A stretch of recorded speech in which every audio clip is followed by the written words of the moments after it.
Hello दोस्तों, मैं हूं एक और स्वागत है आपका एक्वागिरी में। और आज के वीडियो में बात करूंगा मैं ट्री के बारे में। आप बोलिएगा कि आप तो ट्रीज़ के बारे में ही बात करते हो, तो मैं बात करूंगा ट्री के बारे में। मगर जो बात करूंगा मैं आज मीडियम साइज ट्रीज़ के बारे में बात करूंगा कि मीडियम साइज ट्री का एनाटॉमी कैसा है, मीडियम साइज ट्री का इकोसिस्टम कैसा है और मीडियम साइज ट्रीज़ होते क्या हैं। तो देखिए, कोई भी इकोसिस्टम में चले जाइए, फॉरेस्ट का बहुत सारे फॉरेस्ट होते हैं, जैसे रेन फॉरेस्ट होते हैं, ट्रॉपिकल फॉरेस्ट होते हैं, बहुत सारे साइबेरियन फॉरेस्ट होते हैं जिनको क्या बोलते हैं, टुंड्रा कहा जाता है हमारे भाषा में। और वो जो क्लाइमेट के ऊपर डिपेंड करता है किसी भी फॉरेस्ट के इकोसिस्टम। तो जो आज मैं बात करूँगा वो स्मॉल साइज ट्रीज, मतलब मीडियम साइज, स्मॉल नहीं। देखिए, किसी भी फॉरेस्ट इकोसिस्टम में 4 तरीके के ट्रीज़ होते हैं। पहला एक लार्ज साइज ट्रीज, बहुत लंबे लंबे होंगे, बहुत बड़े बड़े होंगे। दूसरा मीडियम साइज ट्रीज, तीसरे होते हैं स्मॉल साइज ट्रीज, और जो चौथे आते हैं वो होते हैं ग्रास लैंड। पूरा जो ग्रास आप देखोगे ग्राउंड पे रहता है उसको कहते हैं ग्रास लैंड। तो आज जो मैं बात करता हूँ मीडियम साइज ट्री पे बात करता हूँ। अब एग्जांपल ले लो किसी भी एक मीडियम साइज ट्री का, जैसे नीम का ट्री। जैसे नीम का एग्जांपल लेता हूँ, नीम का पेड़। अब नीम का पेड़ बोलिएगा कि सर नीम का पेड़, अब मैं नीम का पेड़ का एग्जांपल इसलिए दे रहा हूँ क्योंकि नीम का पेड़ आजकल बहुत ज़्यादा यूज़ होता है और नीम का पेड़ एक एंटीसेप्टिक का भी काम में आता है। वो हीलिंग प्लांट है, मतलब आपको अगर कोई बीमारी वगैरह हो गई है तो नीम का बहुत ज़्यादा यूटिलाइजेशन होता है, इसलिए मैं नीम का एग्जांपल देता हूँ। तो देखिए, आज से 5 से 6 हज़ार साल पहले जब फॉरेस्ट था पूरा, बहुत ज़्यादा जंगल थी दुनिया में। और आप जानते हैं कि हर जगह का क्लाइमेट और एटमॉस्फेयर एक जैसा नहीं होता, हर जगह का क्लाइमेट अलग अलग होता है, हर जगह का एटमॉस्फेयर अलग अलग होता है। तो मान लीजिए जो नीम का पेड़ था वो ट्रॉपिकल क्लाइमेट में ग्रो कर रहा था। ट्रॉपिकल क्लाइमेट पूछिएगा क्या है, तो ट्रॉपिकल क्लाइमेट ऐसा होता है ना, जो भी फॉरेस्ट इक्वेटर के नज़दीक होते हैं, जो भी फॉरेस्ट जो होते हैं इक्वेटर के नज़दीक होते हैं, वहाँ पे आप देखिएगा थोड़ा सा गर्मी ज़्यादा होता है। और गर्मी ज़्यादा होने के कारण वहाँ पे ह्यूमिडिटी बहुत ज़्यादा होगी और थोड़ा सा रेनफॉल भी ज़्यादा होता है, क्योंकि वो सी के नज़दीक होते हैं। तो थोड़ा सा वहाँ पे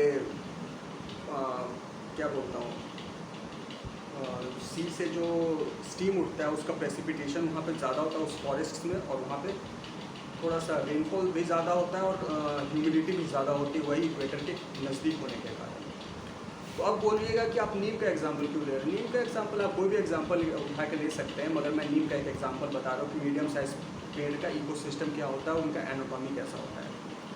अब देखिए, जब ट्रॉपिकल क्लाइमेट में नीम का पेड़ ग्रो कर रहा था, आज से अभी का एग्जांपल नहीं लूँगा मैं, अभी तो आप जाइएगा तो आपको ट्रॉपिकल क्लाइमेट में नीम का पेड़ मिलेगा ही नहीं। मिलेगा तो बहुत ही ऐसे जंगलों में मिलेगा जो कि एकदम अंडर है, जैसे हिमालय वगैरह में आप चले जाओ, हरिद्वार साइड चले जाओ, इधर चले जाओ, अरुणाचल साइड चले जाओ, मेघालय साइड चले जाओ, और बहुत सारे ऐसी जगहों पे नीचे चले जाओ, उधर क्या बोलता हूँ, तमिलनाडु साइड चले जाओ, मध्य प्रदेश साइड चले जाओ। तो ऐसे इकोसिस्टम्स में जो घने घने फॉरेस्ट्स हैं, वहाँ पे आपको नीम का इकोसिस्टम मिलेगा, नहीं तो नहीं मिलेगा। तो मैं आज बात करता हूँ नीम के पेड़ के बारे में। नीम एक मीडियम साइज पेड़ है, आप देखोगे तो देखिए, किसी भी फॉरेस्ट इकोसिस्टम में ना, जो मैं आपको बताया, लार्ज साइज ट्रीज होते हैं, मीडियम साइज ट्रीज होते हैं, स्मॉल साइज ट्रीज होते हैं और ग्रास होते हैं। तो जब धूप पड़ता है, जब कोई भी धूप पड़ता है, तो उसका जो जितना इंटेंसिटी है, जो बड़े बड़े पेड़ होते हैं वो सब झेल लेते हैं। एग्जाम्पल ले लीजिए, अब मान लीजिए एक ट्रॉपिकल फॉरेस्ट है। ट्रॉपिकल फॉरेस्ट में यूकेलिप्टस होते हैं। अब यूकेलिप्टस का एक जंगल है, उसमें एक नीम का पेड़ है, ठीक है। नहीं, यूकेलिप्टस का जंगल है, इकोसिस्टम है, बहुत सारे पेड़ है, एक एग्जांपल दे रहा हूँ मैं इकोसिस्टम, उसमें एक नीम का पेड़ है। अब तो वो बड़े बड़े पेड़, जब वो लाइट पड़ रहा है तो वो बड़े बड़े पेड़ सारे इंटेंसिटी ऑफ लाइट झेल ले रहे हैं, ठीक है। तो जो लाइट फोटोसिंथेसिस करने को चाहिए वो पूरा नीम के पेड़ को नहीं मिलता, ठीक है। और उस कारण से होता ये है कि इंटेंसिटी ऑफ लाइट ज़्यादा मिलने के कारण से जो बड़े बड़े पेड़ होते हैं वो तो आसानी से फोटोसिंथेसिस कर लेते हैं, मगर जो नीम का पेड़ है वो आसानी से फोटोसिंथेसिस नहीं कर पाता। तो उसके लिए जब नीम का पेड़ इवॉल्व कर रहा था तो उसने अपने अंदर जेनेटिकल मॉडिफिकेशन किया और जेनेटिकली मॉडिफाई किया, और जेनेटिकली मॉडिफाई करने के बाद उसने अपने आप को ऐसा बनाया कि उसकी जो पत्तियाँ होती है वो बहुत ज़्यादा हरी कलर की होती है।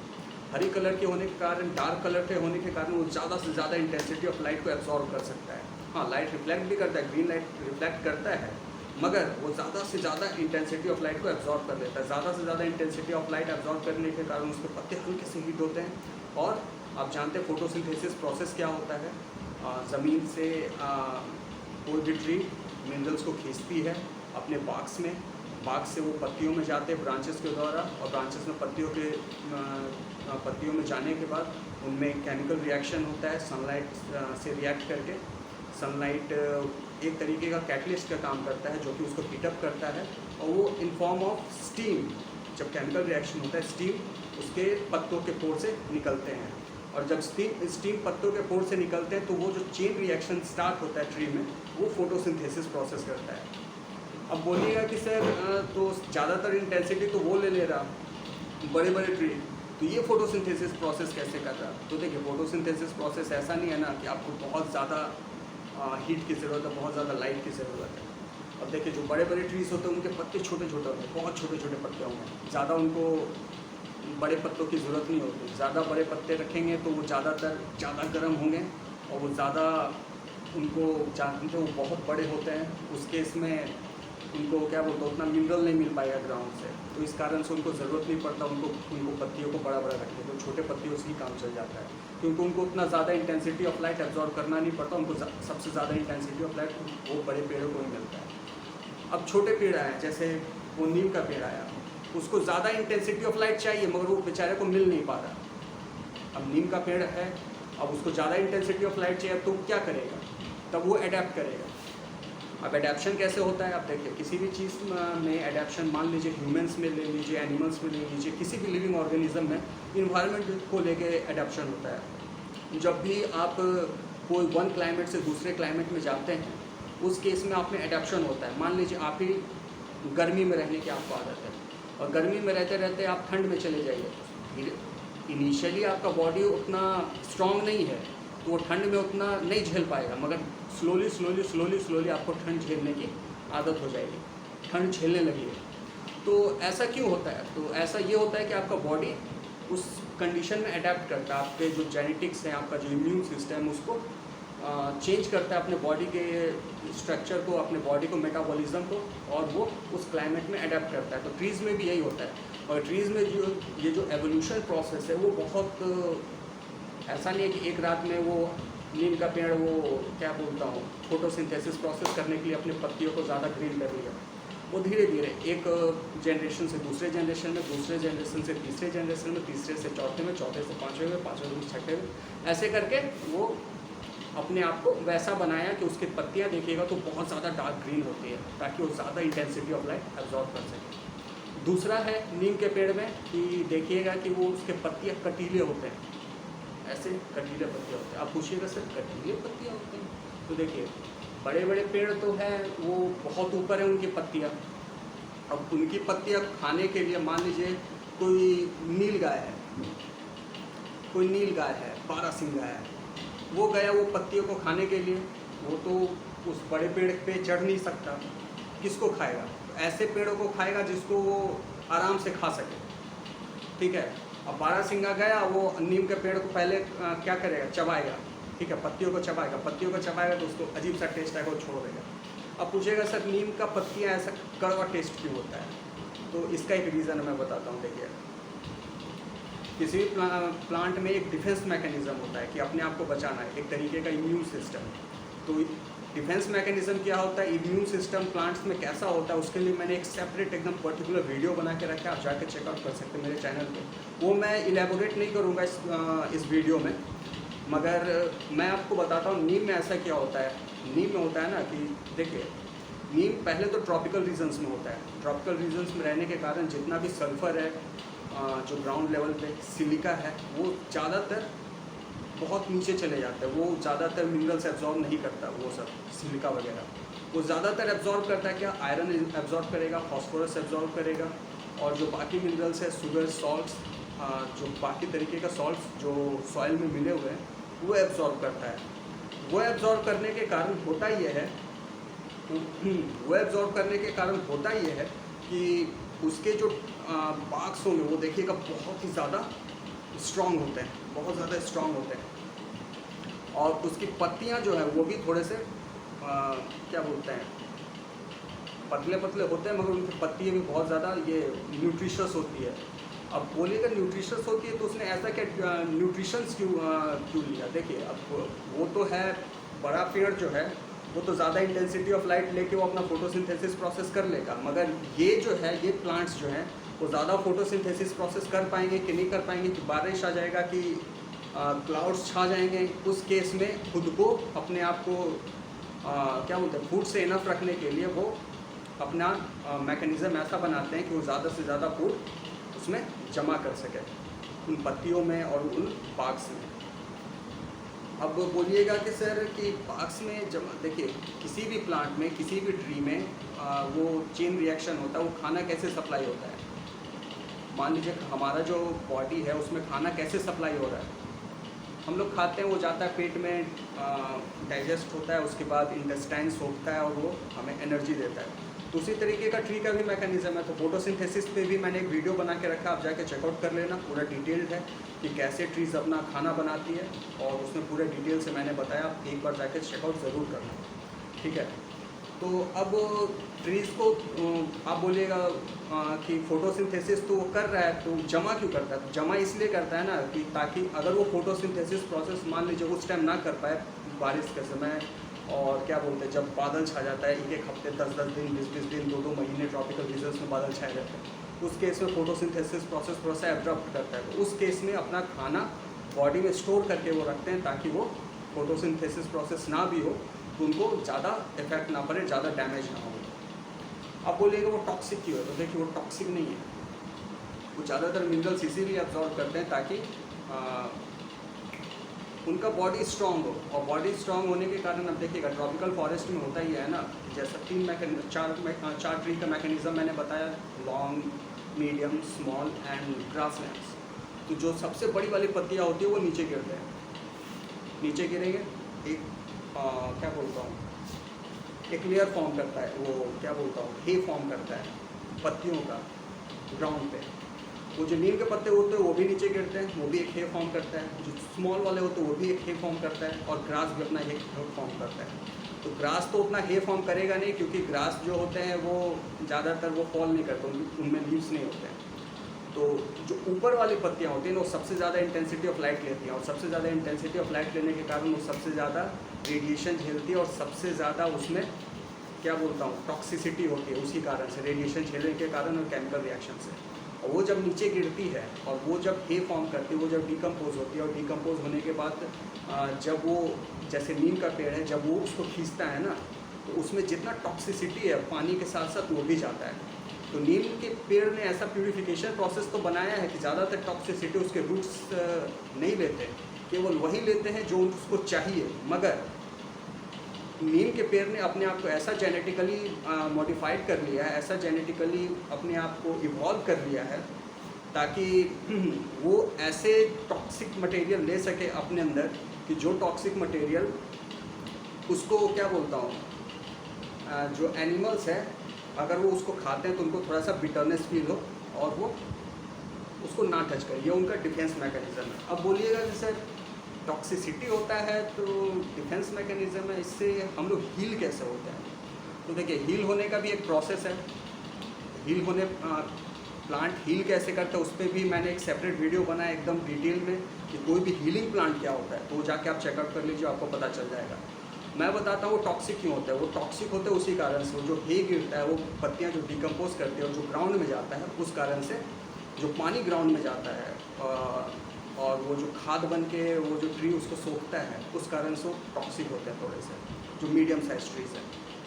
और वो और इसलिए भी टॉक्सिक होते हैं ताकि वो जो जानवर है, जैसे नील गाय है, बारहसिंगा है, वो सब वो पत्तियों को खा ना सके, इस कारण से वो थोड़े से टॉक्सिक होते हैं।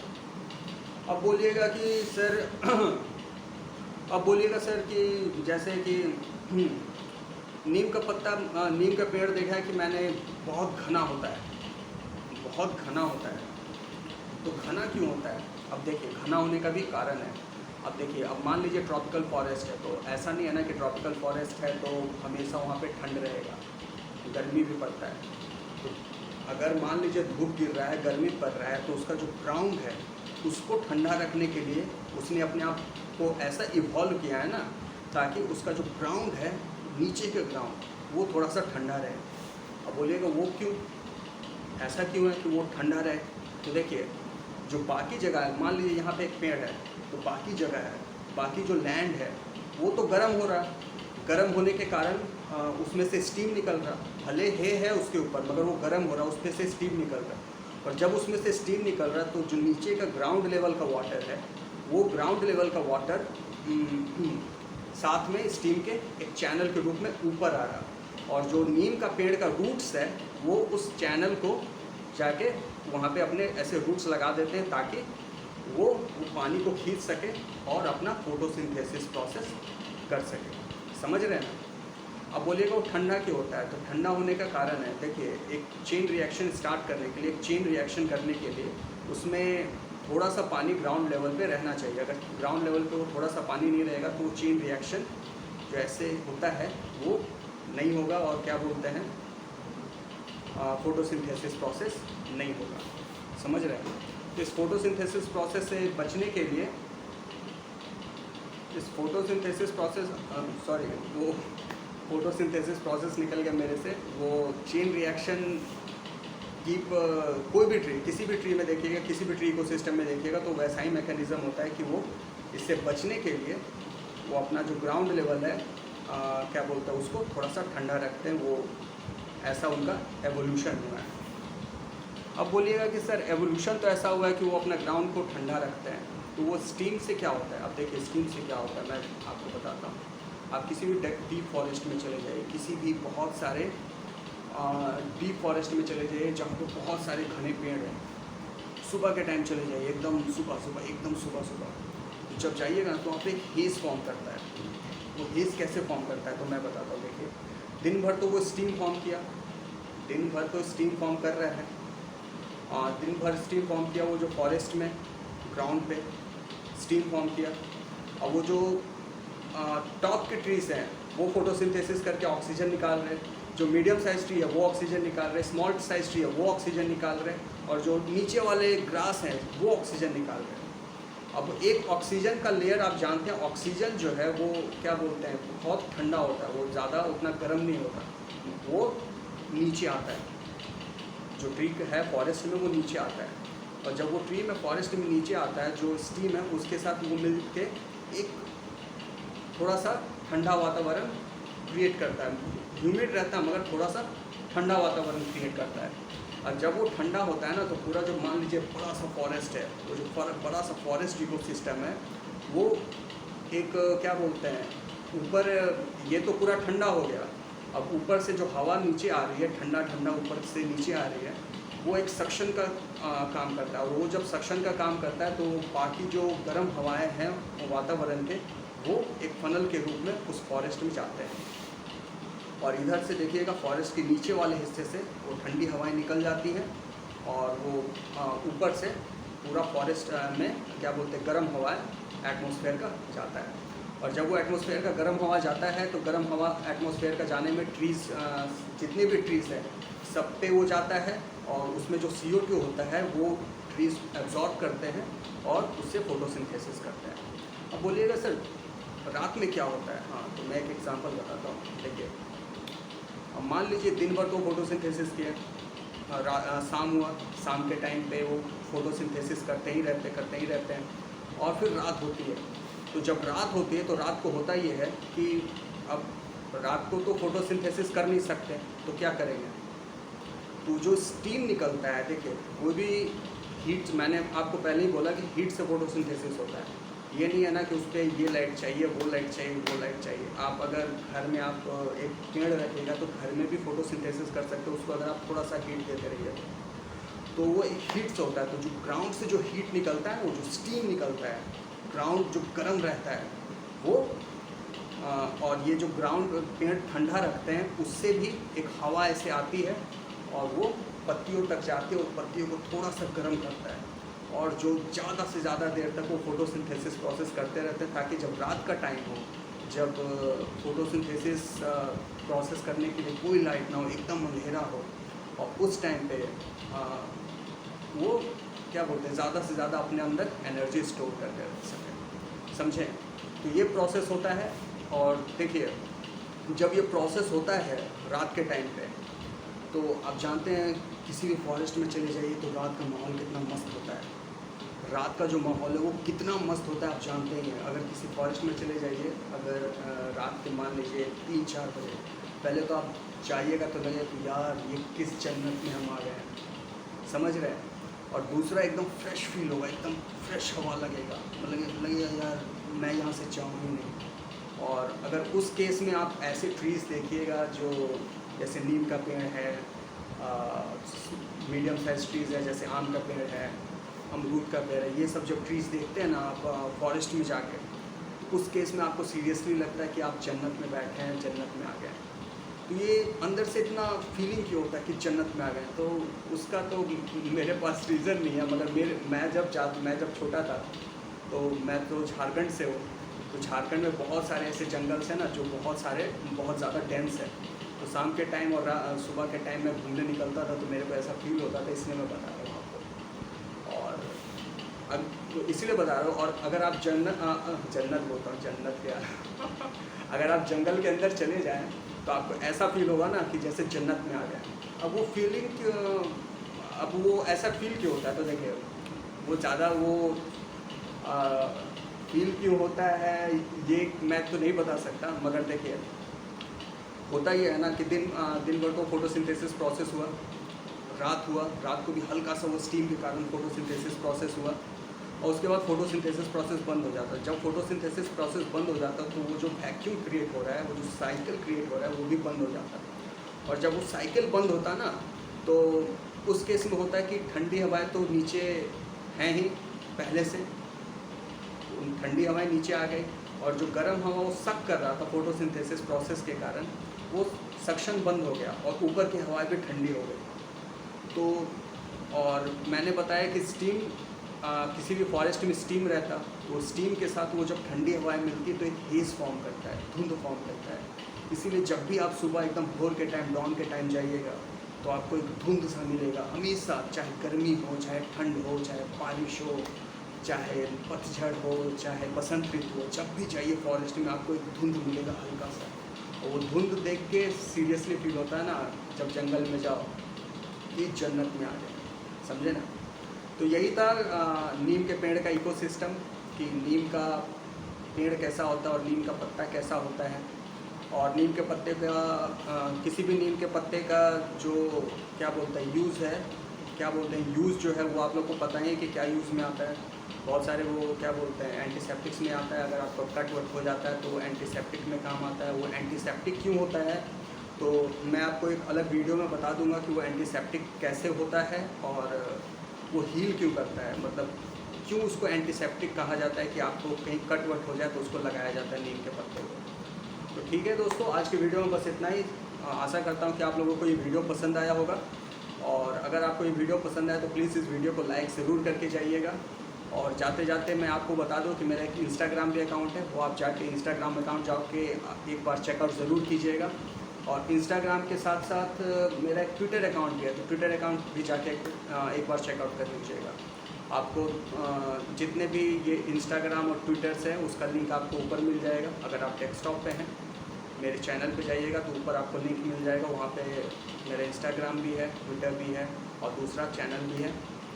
और अगर आप मोबाइल फ़ोन पे हैं तो आपको नीचे डिस्क्रिप्शन बॉक्स में वो लिंक मिल जाएगा। ठीक है, आप चैनल पे जाइए, लिंक क्लिक कीजिए, आप वो मेरे इंस्टाग्राम पर पहुँच जाइएगा। तो चलिए दोस्तों, आज के वीडियो में बस इतना ही। आशा करता हूँ कि आप लोगों को ये वीडियो पसंद आया। तो आज के वीडियो में बस इतना ही। Thank you. और हाँ, अगर आपको ये वीडियो पसंद आए तो एक बार इस जाते जाते वीडियो को लाइक ज़रूर कीजिएगा। ठीक है, तो चलिए आज के वीडियो में बस इतना ही। Thank you.